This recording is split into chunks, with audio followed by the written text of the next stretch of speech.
That's why I don't sports bet. Everything rigged if I lose. If I put my money down, Yeah. everything rigged. But I say this all the time to dudes, man. Like, stop with the sports betting.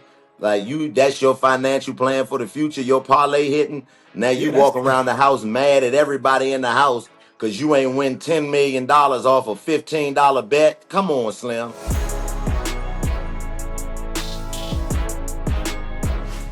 We have a very special guest on the show with us today. He's a comedian and an actor, best known for his impact on the hit show Wild 'N Out. You can also catch him right now on the 85 South show. Please welcome the one and only Chico Bean to the Fumble. Thank you so much for coming on with us. Thank you for having me. I appreciate you. Yeah, we appreciate you, good brother. I'm a huge fan of your comedy style, man. I miss the days where you could cut ass on somebody and get away with Pause. it. Yeah, pause, but you know what I mean, though. We say that in Jersey. You cut ass. You got to cut ass when you're on that stage. I just miss the crowd work. You know what I'm saying? People are very sensitive today. So the fact that you can do it, get away with it, and be masterful at it, it's a blessing to see, man. I appreciate you, brother. For sure. It feels like not just your generation, but your immediate circle has changed comedy forever. Do you think that what you guys have built can ever be duplicated, or was this like the perfect time for this kind of thing to culminate?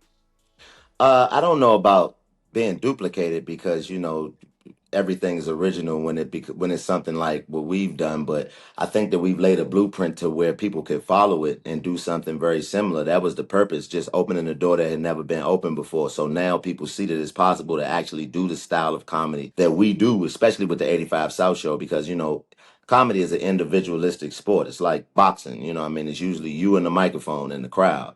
But for us to be able to show that it can be done in a different capacity, I think that it opens doors for the next generation and the guys that come after us to be able to do it in a way that it wasn't done before us. And I think that's probably one of the pieces that we're the most proud of, is being able to kick in a door that hadn't been kicked down in a game that, we've had all kinds of legends come through this game that have kicked down doors for us, and for us to find one that was, hey, ain't nobody ever went through this one before. Yep. I mean, that's one of the best parts about what we do. Yeah, and you were on Wild 'N Out, like I mentioned in your intro, the impact that you had on that show. Like, I really looked forward to seeing you on there.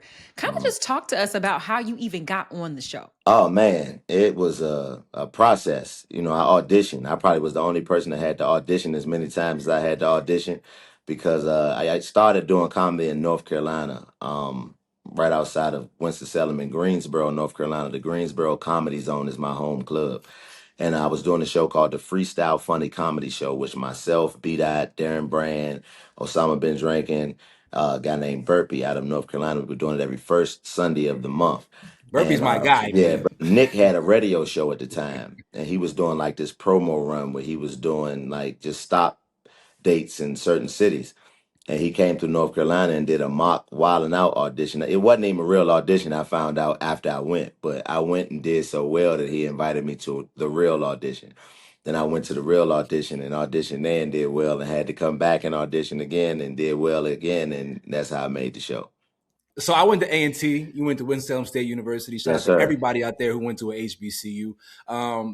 But in North Carolina, all of my guys swear up and down that y'all are the hoop state. So where do you rank North Carolina in terms of the hierarchy of quality basketball in these United States of Americas? Well, I'm from Washington, D.C., born and raised, and Okay. D.C. to me is one of the places where, they stole the crossover from us. But as far as North Carolina, I mean, you got Duke in North Carolina, man. That's probably, if not the biggest rivalry in college basketball. So, you know, the state is known. It's like North Carolina and, to me, like Indiana would be the two that are Yeah. the biggest when it comes to, especially college basketball. NBA is a little different. You got the Charlotte Hornets and all of that, but college, and then you have so many HBCUs in North Carolina. I think it's the highest concentration of For sure. HBCUs in one state. So just, the way that sports impacts the state, I would definitely say that basketball has just as much of an impact as football in North Carolina, which is a lot of places you can't say that. So would you take DC over North Carolina in terms of hoopers? I would take DC over anybody in terms of hoopers. I'm taking DC over Oh, everybody. Over LA, over Chicago. Over do you not understand the Chico, definition of come on, man. everybody? That's Come on, man. everybody. But like, Everybody. let's be objective now. Let's not be a homer. I Think don't about have it. to be objective. Who Think said about that? I think don't. about it. Think about You LA. What can't LA? make me be objective when it comes to that. I am biased. I am taking DC Hoopers over everybody. Period. Okay, so you are from DC. So who do you root for? Because I know they the Wizards. No. I'm not a Wizards fan. Actually don't have a basketball team. I'm just a fan of the sport in general. I have my favorite players. KD is one of my favorite players. I love Steph. I love Bron. I mean, Ant Man, and it's a bunch of different players that I rock with. But I don't have a specific basketball team. AI is my favorite basketball player of all time. Those type of things. Football, I'm a Broncos fan, and the reason I'm a Broncos fan is I'll explain. The reason I'm a Broncos fan is because I grew up in Washington, D.C., watching the Redskins and the Cowboys cause so much dissension between the people in my family and in the streets and at the barbershop. My first job was at the barbershop, brushing people off for dollars. And I've saw more fights. I mean, people fight over the Cowboys and Redskins more than they do over anything else in the city. So I just didn't want to have anything to do with either one of those teams. So I remember I was sitting at home one day watching the game, and I seen these creamsicle uniforms, and I was like, "That's my team," and it's been my team ever since then. So I'm a big Broncos fan. They're doing well right now too. Yeah, For we sure. winning now, but that's the thing about football. That's what makes football such an interesting sport, man. It's one and done. You know what I mean? You can go 16-0 and lose in the first round and be done, and that's how it go. Yeah.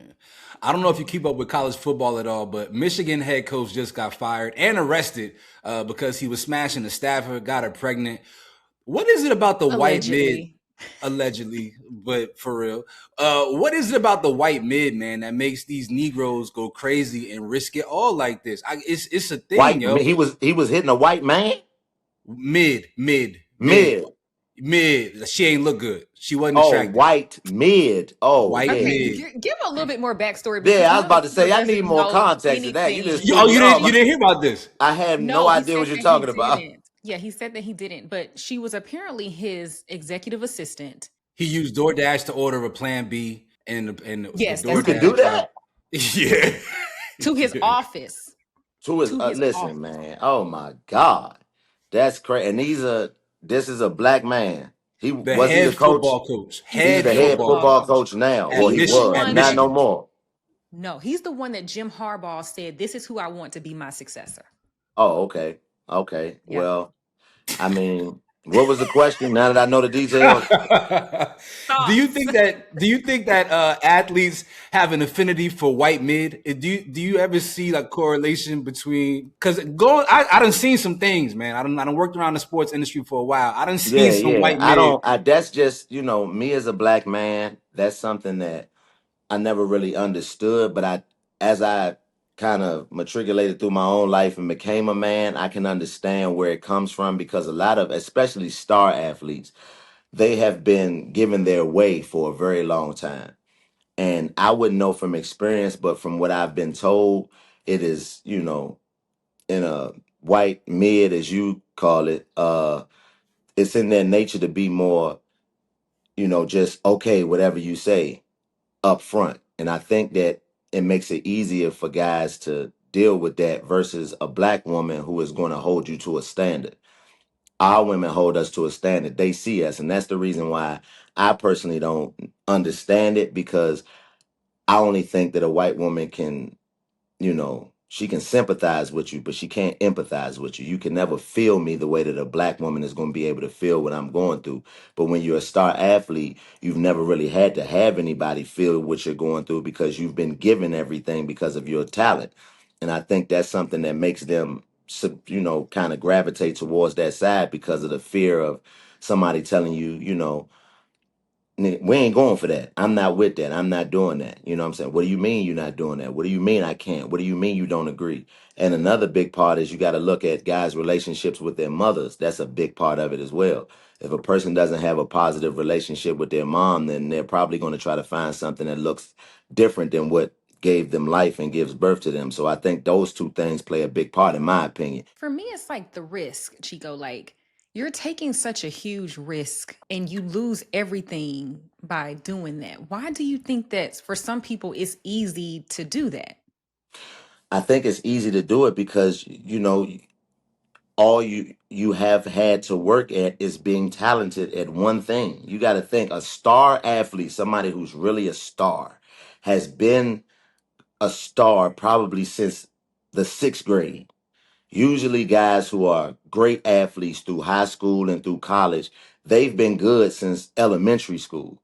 So you think if you've been a star at something that everybody loves to watch, the whole community surrounds you when you, especially if you like, I'm from the inner city of Washington, D.C. If somebody was a star athlete, the city, no matter what the environment of the city is, it's going to be guys who shelter you and keep you away from everything. You're going to have to venture out on your own. You're going to have to rebel to be a part of the things that the normal percentage of the population is going to have to be a part of when you're a star athlete. So you're protected so long that you don't have the ability to be able to recognize the risk as it comes because you don't know what that looks like.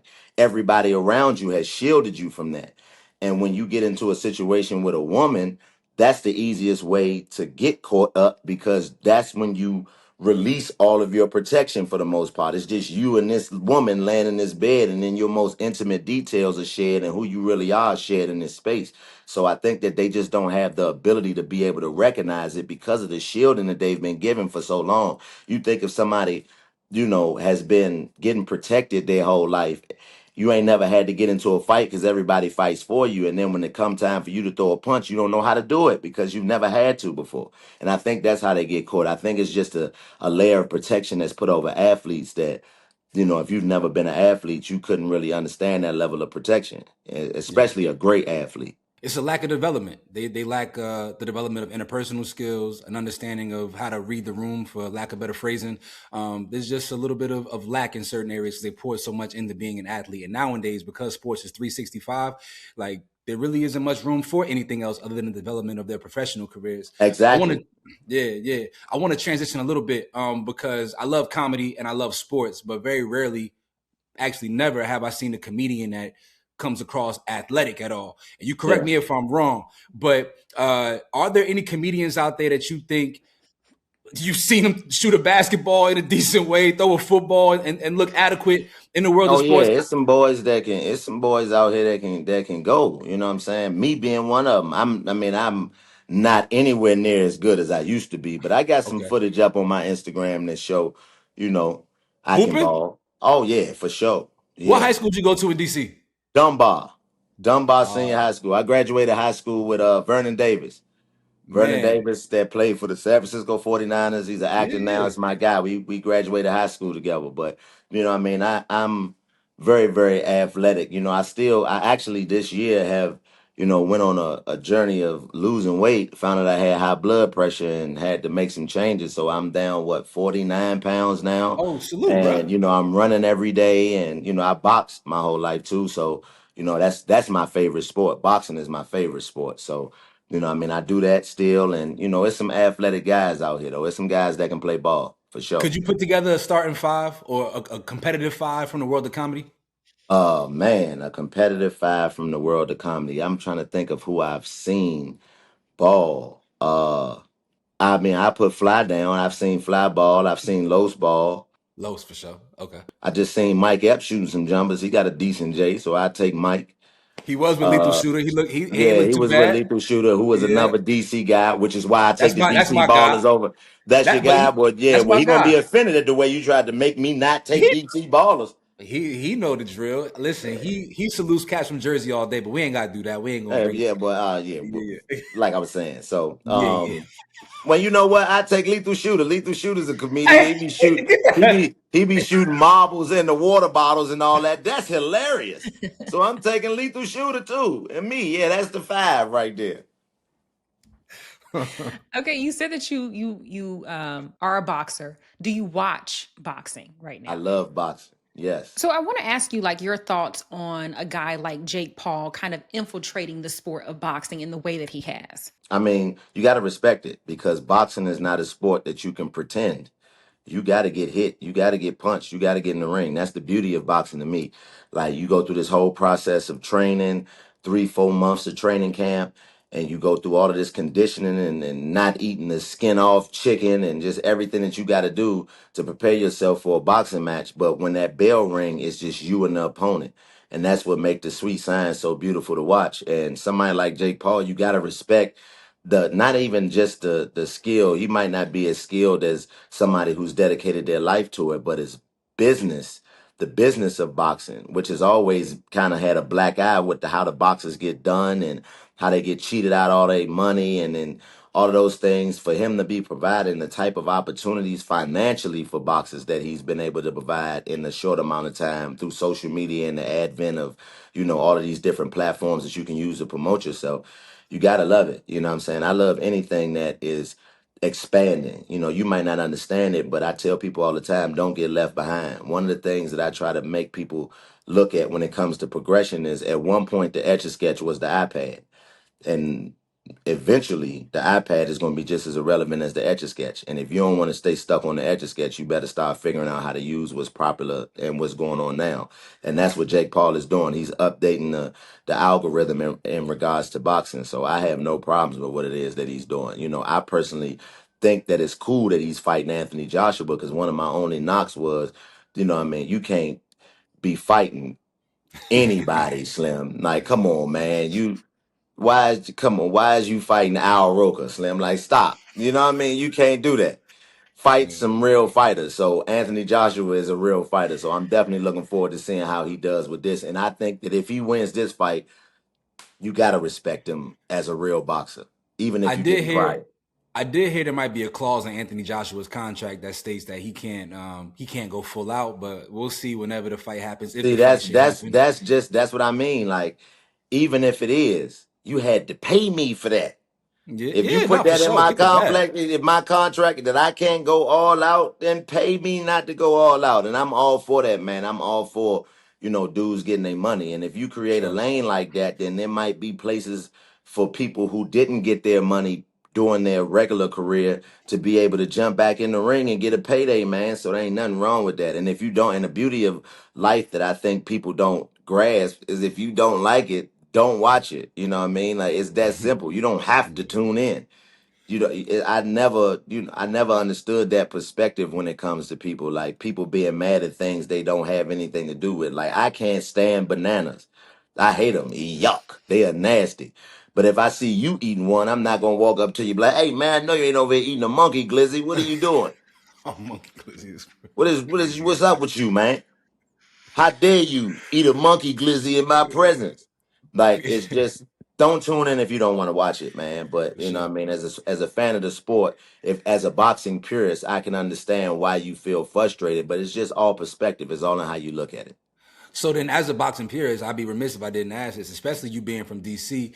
We obviously saw Jake Paul was scheduled to take on Tank Davis. That fight didn't happen, but that fight actually got in the way of Lamar Roach getting his rematch with Tank Davis. What did you think about Tank kind of leaving the traditional structure of boxing to fight Jake Paul? And then just talk about Lamar Roach as a boxer in general. Just had Man, a draw this Lamont past Roach weekend. Lamont Roach, man. Like, I don't know what it is with my youngin, man, but they need to stop doing Slim like this. They did him Like, he dirty, man. won both fights. I'm Yeah. sorry. I mean, you can say what you want to say. He beat Tank and he beat Pitbull. And for some reason, they want to short this man, and he putting in all of that hard work. Slim work hard, man. He's a hard working fighter. I've seen him. He worked his ass off, and most people doubted that he would be able to do what he did against Tank. And then if you watch the fight and you have two eyes, you saw what he did against Yeah. Pitbull. I mean, 8-4, 7-5 if you being gracious. And for them to call it a majority draw, and the first judge, whoever the first judge was that scored it for Pitbull, it's like, Slim, come on, man. You must have had the prize pick in, because ain't nowhere in the world. Like, ain't Yo, nowhere in the world, man. so, and we've been talking about this a lot lately. The integration of gambling into the sports world corrupts the ability to trust the outcomes of certain events. Yeah, In basketball, everything rigged if I lose. I don't care what everything rigged. That's why I don't sports bet. Everything rigged if I lose. If I put my money down, yeah. everything rigged. But I say this all the time to dudes, man. Like, stop with the sports betting. Like that's your financial plan for the future. Your parlay hitting. Now Yeah, you walk around the house mad at everybody in the house because you ain't win $10 million off a $15 bet. Come on, Slim. that's the new Robin Hood. That's the new stock Yeah. exchange for a lot of people. It's a Yeah, fact. man, it's ridiculous, man. It's a Ponzi scheme. Like, ain't nowhere in the world you in there now. You done wrote a message to LeBron James cussing him out because he ain't get 10 points and you bet on the streak. You talking about this man family and all types of stuff, man. You terrible, Slim. Like, nah, Yeah. man, it's ridiculous, man. You not gonna listen. Stop letting that be your financial plan for the future, man. Get some health insurance, some insurance. That's real plans for the future. Stop betting $25 and then you in the house yelling at your baby because you in there betting on Chinese ping pong. You in there yelling at the phone. Come on, Shung Fao. I'm at Shung Fao. One more volley. I got 50 million Shung Fao. It make no sense to me, man. Yeah. I gotta. Samara, you got more questions? Maria be in there laughing at that dude she know that be sports betting because she just see them walk around the house in his drawers cussing out the dog. Get out of here. I can't believe it. Lamar Jackson ain't throw for 300 yards. All I needed was 300 yards. I would have bought a yacht tomorrow. Like, stop it, man. No, it is bad though. It is gotten bad. Where Like you you can't even from, Miss sit at a Samaria? game. I'm from Atlanta. You from Atlanta? Okay, cool. Hmm. That's what it is. And we know Like you can't Rodney's even from sit at Jersey. a game. Yeah. I Like live you in sitting at LA. a game and people are literally like upset Yeah, because they not getting yeah. Then you whatever they walking gotta out, get. man. I knew it was rigged, man. I knew it was rigged. I watched this documentary on YouTube. They told me it was rigged. I should have known before I put my $40 down. Did I knew I would, man. I never bet again. In the mall, you in there betting on horse racing. You ain't never seen a horse race. You betting on anything. Dudes be betting on anything. When I seen my man betting on Chinese ping pong, I said, "Oh, Wait, Slim." that's real. Wait. No, Wait, that's so a that's true real. story. He was Oh, that's betting on true. Chinese ping pong. He was like, man, he would. You know what his strategy was? He was betting on the people who had the name it was hardest to pronounce. He was like, if I can't pronounce their name, they probably good. I said, Slim, you got a problem. You need to go see somebody, man. Gotta Yeah, see it's the bad. lady. Gotta Yeah, see you the got to lady. see that. You Yeah. got to see somebody, man. You in there Gotta see the betting lady. on ping pong? Yeah, it's bad. Um, I got Yeah. a couple more little quick hitter questions. Nah, Samara, you take got your time, anything? man. Okay, cool. These questions are random, sporadic. They ain't make no sense, no rhyme or reason. But Okay. do you feel bad for women who be waiting outside the club in the winter with the summer dress on, or do you judge them? Do I feel bad for them? No, they should have picked a better club. If you standing outside as a woman in front of the club, you went to the wrong club. That's the club. Gotta let the women in for free. That's been the club since the club been the club. Ladies free before. You know what I'm saying? So if you standing outside, baby, you done went to one of them clubs. They not letting the right people. They not letting your kind there. So go to another club. Ain't no use. Ain't no reason for no woman to be standing outside of no club. Are you judging Rodney? Yeah, I judge. When they got the summer dress on in the winter and they stand outside cold as hell, open toe shoes, I'm like, you know, you could wear jeans to the club, ladies. Y'all could wear boots to the club. Them little ass sheen dresses is not meant for the fall and winter. That's a spring and summer attire. Y'all Man, gotta how you find gonna some. tell somebody not to wear an outfit that costs $19.28 that came I with want them to jewelry? be warm. It I want came them to with be warm. jewelry, Slim. That $19 outfit came with earrings, a watch, a chain. I'm wearing it. It was $19. Don't Man, you take that away cold. from them. They got a whole $19 outfit that came with all types of accessories. They got a grill that came with it, everything. If they 19 got a bucks. $19 dress, they got a $25 sweater. You gotta put Man, something on. It's cold out here, baby. I not just want you to wasting my cover up. 25. You know what they get off She for $25? That's four sweaters.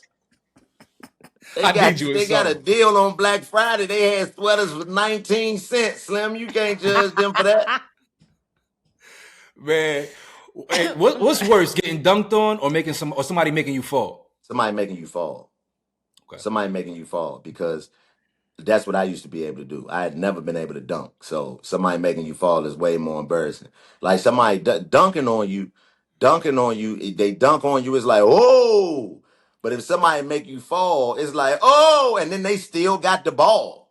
Once Yeah. I dunk on you, the play over, we get the ball back. I can hurry up and inbound and throw the ball in and keep the play moving and try to make them forget about it. You fall, and I can stand there and look at you on the ground like and point and do all that. Making somebody fall is way worse. Um, if you could have any comedian who ever lived open up for you, who would it be? Any comedian that ever lived open up for me. Well, since you asked the question in that context, I would probably say Patrice O'Neal.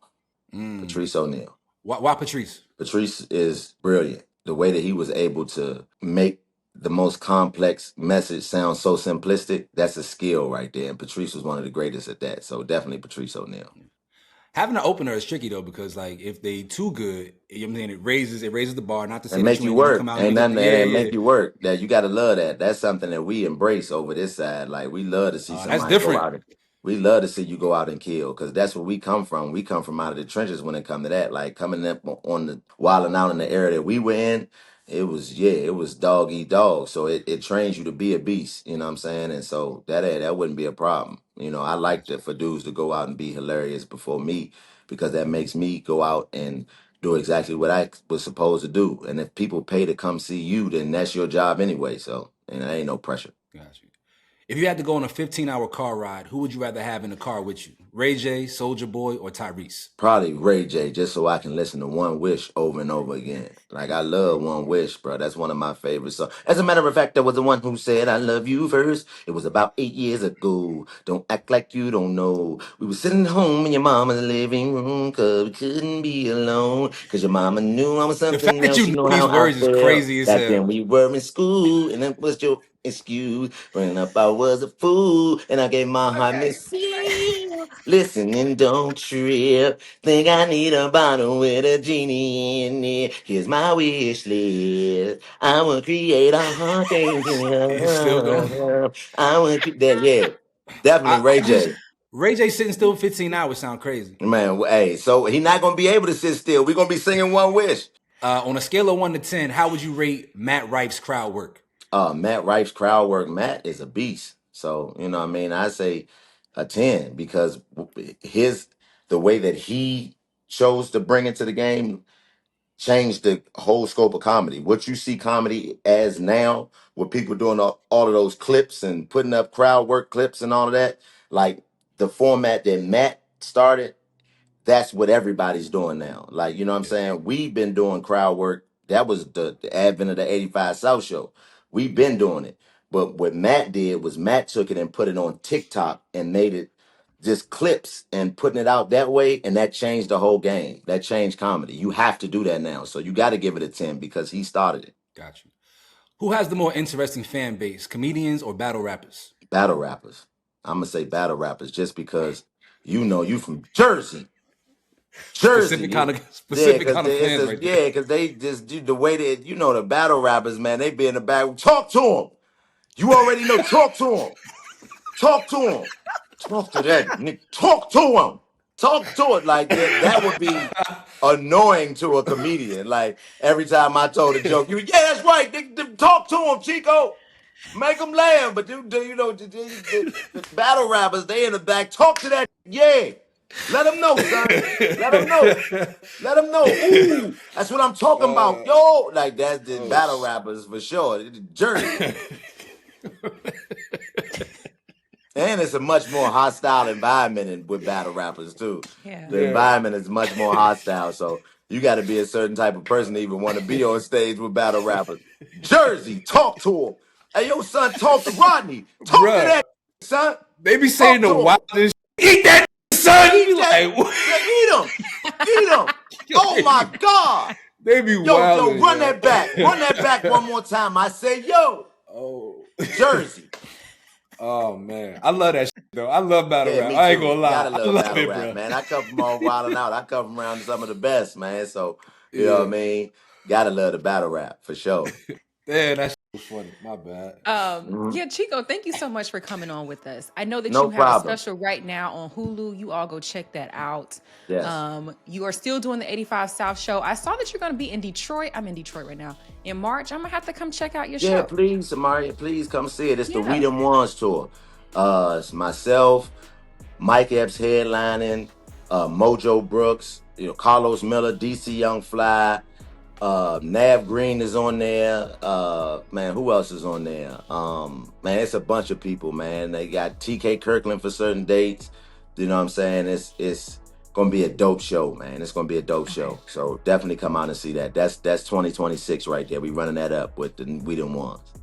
sure. And then you got Atlanta on the 12th, if I'm not mistaken, Yeah, correct? yeah, on the 12th. Yep. We got the last, this is the last show on this run of the 85 South show, the Spin the Block tour, and we're doing it at the State Farm Arena, man. So we're excited about it. Dope, man. Well, continue to ascension. Keep innovating out there. We appreciate your time, my brother. Oh, man, thank you guys, man. And much love to y'all, man. I salute to what you guys are doing, man. And I look forward to talking to y'all again for sure. Blessings.